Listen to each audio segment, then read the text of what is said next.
ছেলেমেয়েরা গ্রাম থেকে উঠে আসে নিজের চেষ্টায় নিজে কিছু করে। তো আমি তাদেরকে রেসপেক্ট করি। আর যাদের বাবার টাকা নিয়ে ফুটানি দেখায় আমার ওদেরকে পছন্দ না, ঠিক আছে? কারণ আমি আমার নিজের চেষ্টায় এত দূর আসছি। তো আমি বলবো যে ও যদি এমন হতো, আমাকে অনেক কথা শুনেছে যে আমি তো এরকম সাপোর্ট দিতে হবে, এটা আমি অনেক সাপোর্ট দিয়েছি।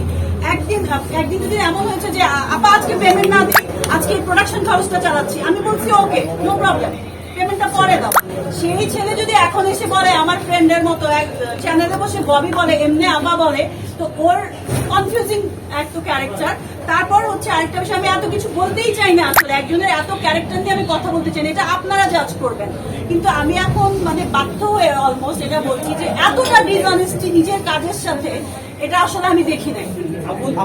স্ক্রিনেও যদি দেখতাম যে ঠিক আছে সুন্দর করে কাজ করতেছে, সবকিছু ঠিক আছে, গান 1-1.5 মিনিটের এত সুন্দর গান, জাহিদ আকবরের লেখা, কোনালাপুর গাওয়া, আরো অনেক ভালো ভালো গান, নতুন মানুষের থেকে টাকা নিয়েও গান নেয়, আবার অন্যদের গান কেটে দেয়, আবার নতুন এমন একজনকে আর্টিস্ট যেটা প্রডিউসার একসেপ্ট করে না, তার থেকে পয়সা নিয়ে, এগুলো তো মানে প্রডিউসার থেকেই আমার কথাগুলো শোনা। আমি তো আর এটা পিছনে লেগে থাকি নাই, ছবিটা দেখে আমি হার্ট হয়েছি। এবং ডাবিং এর সময় আমাকে শুধু ডাবিং এর সিনগুলো দেখিয়েছে যে পুরো ছবি দেখা যাবে না, পুরো ছবিটাও দেখলে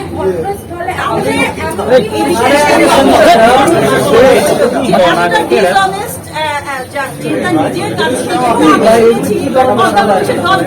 একটা সিনেমা বানাতে 10 বছর 3 বছর 6 বছর লাগে না, যদি এটা ডিরেক্টর প্রডিউসার যদি প্রপার থাকে। এখানে প্রডিউসার টোটালি প্রপার ছিল, ইনভেস্ট করেছে এবং টাইম মতো করেছে, তাহলে এটা কেন হলো? এবং আর্টিস্ট যাদের কিছু সবাই হেল্পফুল ছিল, সাপোর্টিভ ছিল।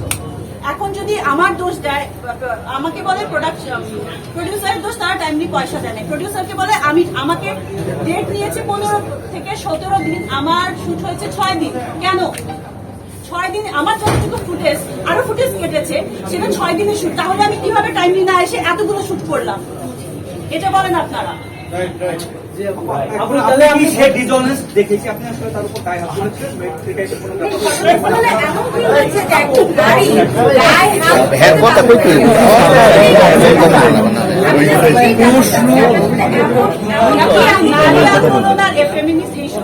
সবাই মিলেই হচ্ছে একটা শক্তি, নারী পুরুষ সবাই দরকার সব জায়গায়। কিন্তু আমাদের দেশে আসলে মেয়েদের অবস্টেকলটা বেশি, যে কোনো কিছুতে আঙ্গুল তোলা হয় বেশি, তার উপর যদি মেয়েটা ইন্ডিপেন্ডেন্ট থাকে এবং এমন মিডিয়াতে থাকে, তাহলে তো আরো বেশি সুযোগ হয়ে যায়। আসলে এই বিষয়টাই ভাবো, তুমি বারবার বলছো যে এমন কি হয়েছিল, তো কিছু না কিছু অবশ্যই হয়েছিল ওইখানে। কিন্তু যেরকম করে লেখা আসছে বা কিছু, আমি এতগুলো কথা বললাম, এগুলোই কিছু না কিছু যেগুলো ফ্লাশ হয়েছে, যে আমার নাম দিয়েও বারবার টাকা নিয়েছে, আমি ফুল পেমেন্টই পাইনি। আমার নাম দিয়ে বলেছে যে ও আইটেম গান করতে চাচ্ছে না, আমার আইটেম গান করবেন, আমি কেন করবো না? আমি যদি এই ক্যারেক্টারে আইটেম গান ডিমান্ড করি, আমি কেন করবো না? তাহলে তো আমি প্রফেশনাল আর্টিস্ট মানে কিভাবে হলাম? এবং এতগুলো ছবি শেষ করলাম কি করে? সেই পেমেন্ট কি কত ক্লিয়ার করে টেকনিশিয়ান আমরাও ফোন করেছি, আর্টিস্টরা বলেছে, আমরা শুনেছি যে বাট আজ ইন্টারন্যাশনালের পক্ষ থেকে আমাদের পেমেন্ট অনেক বেশি ছিল। আমি যা ওনার সাথে কথা ছিল তাকে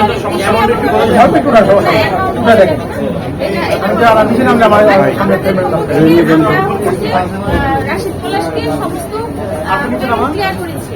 এখন যদি আর্টিস্টরা না পায় বা কেউ না পায়, সেটা পলাশের সাথে তাদের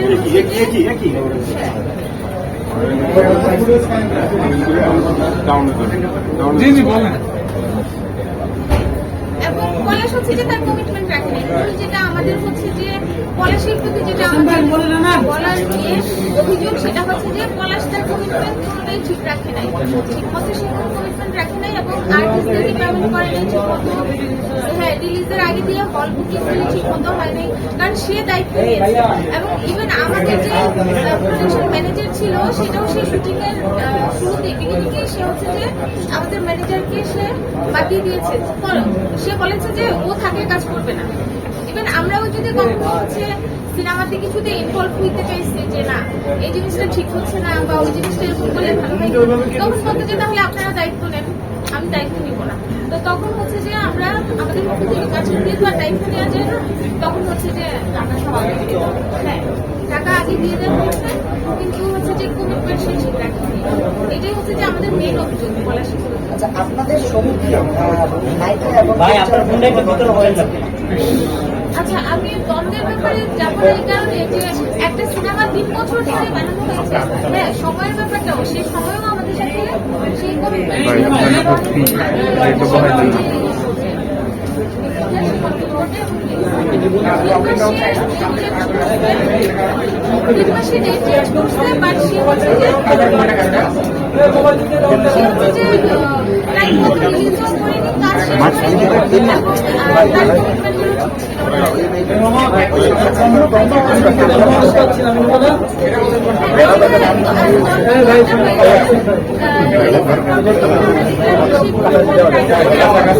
আমরা হল পাইনি ঠিক মতো, তখন তো সবারই ইচ্ছে হচ্ছে যে এখানে একটু একটা প্রতিশ্রুতির জন্য আমরাও একটু রাখছিলাম, ববি রাখছিল, আমরা সবাই একটু রাখছিলাম, একটু তো দ্বন্দ্ব হয়েছে। আমার বাসায় না, প্রডিউসারের বাসায় যে তাহলে আপনার কাছে কিছু শুনতে চাচ্ছি আসলে ওই ঘটনাটা কি হয়েছে চরকাণ্ডে তোলপাড় একটু জোরে বললেন।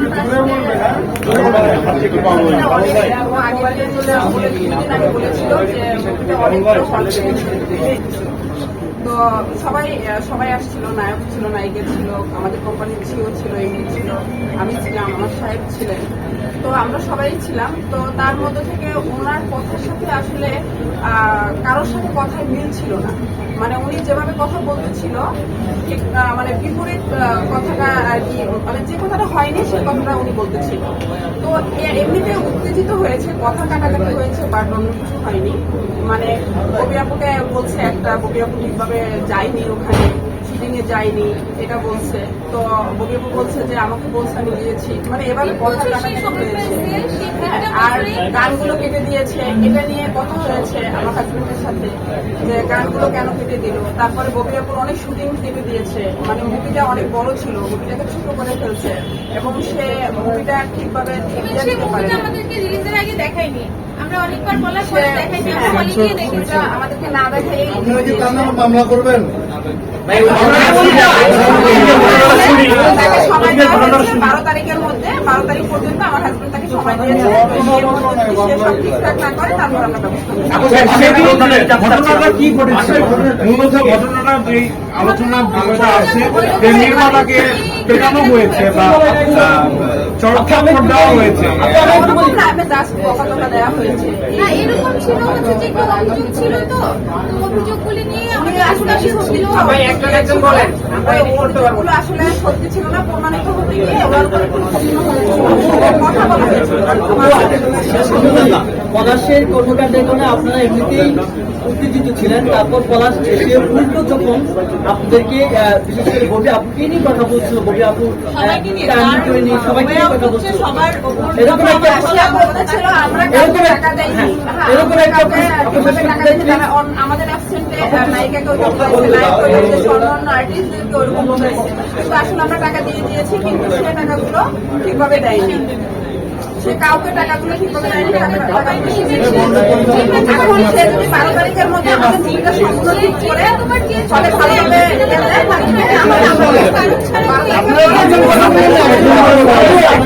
আমার কথাটা কিন্তু শেষ হয়নি, আমি শেষ করতে আমি বলছিলাম যেহেতু আপনারা পরিস্থিতি এরকম ছিল, আপনারা তার কর্মকাণ্ডের কারণে আপনারা উপস্থিত ছিলেন, প্লাস শেষে উল্টো আপনাদের নানা অভিযোগ করছেন যে আপনারা টাকা দেননি, এই জন্য সিনেমা লেট হয়েছে। এটা বলেনি যে টাকা দেননি, সে একজনের কথা আরেকজনকে লাগায়। আচ্ছা, আমাদের যে ববির কারণে হচ্ছে না, আচ্ছা ধরে নিলাম, কি বলবে প্রডিউসারের কারণে হচ্ছে না। আমি ধরে নিলাম সে একজনের অভিযুক্ত আরেকজনের কাছে একে অপরের উপর অভিযোগ চালিয়ে সে বাঁচানোর চেষ্টা করছে। এই মুহূর্তে ওই মুহূর্তে আপনার এখানে লাগানি, তারপর সে এই ধরনের কথা বলছে। না, তারপর সে কিছু বলতে পারে নাই। শেষ করছেন না, আমরা তখন সবাই সামনে তখন একশো বলতে পারি না, তখন সে চুপ ছিল, বাট তখন অভিযোগগুলি আমাদের ছিল। আপু এরপরে কি চরকাণ্ডটা ঘটেছে? সোজা হ্যাঁ অথবা না, আমরা অনেকক্ষণ ধরে বসছি, চরকাণ্ড হয়েছে কিনা শুধু বলেন। ছিল সবাই, তখন কিছু একটা হয়েছে।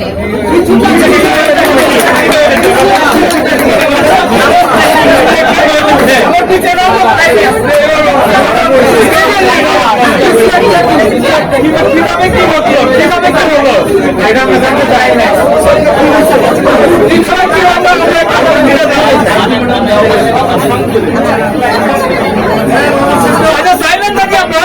হয়েছে আপনার কিছু একটা ক্লিয়ার করার কিছু এটা কিন্তু স্পষ্ট হয়ে গেছে আর কিছু করা উচিত সেটা আপনারা একটু সেটা পরে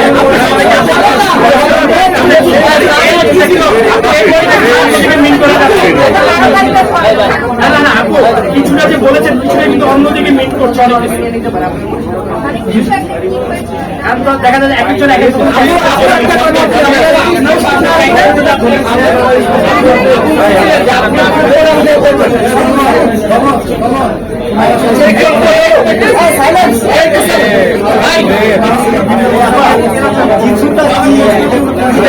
অনেক অনেক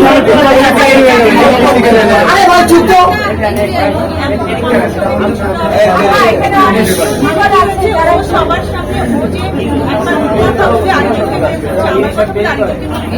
আট দশজন মানুষের মাঝখানেও পড়েছে সবকিছু ক্লিয়ার যেহেতু আমরা অনেকদিন ধরে একসাথে সবাই গেট টুগেদারটা হয় সুযোগ পেয়েছে 2-3 দিন হয়েছে বাট এত 8-10 জন হয় নাই তো মাঝখানে ওর কি করার থাকবে আসলে সময় নষ্ট করলাম না বিষয়টা হচ্ছে কেউ কথা লাগিয়েছে এদিকে কথা লেগেছে সে অপরাধী মানলাম কিন্তু যে সিনকেটটা হচ্ছে একটু শেষ করে যে সিনকেটটা হচ্ছে সেটা আমরা জানতে চাচ্ছি আসলে চোর কেন বলছেন সত্যতা জানতে চাচ্ছি আপনি এই ক্লিয়ার করুন আর কিছু লাগবে একটাই এটা ক্লিয়ার করুন একদম ক্লিয়ার এটা ক্লিয়ার করেন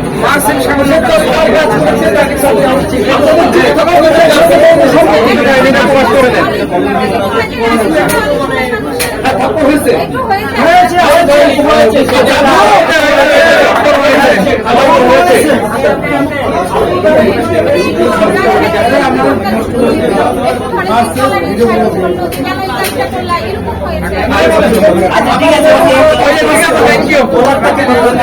খবরকে ধরছে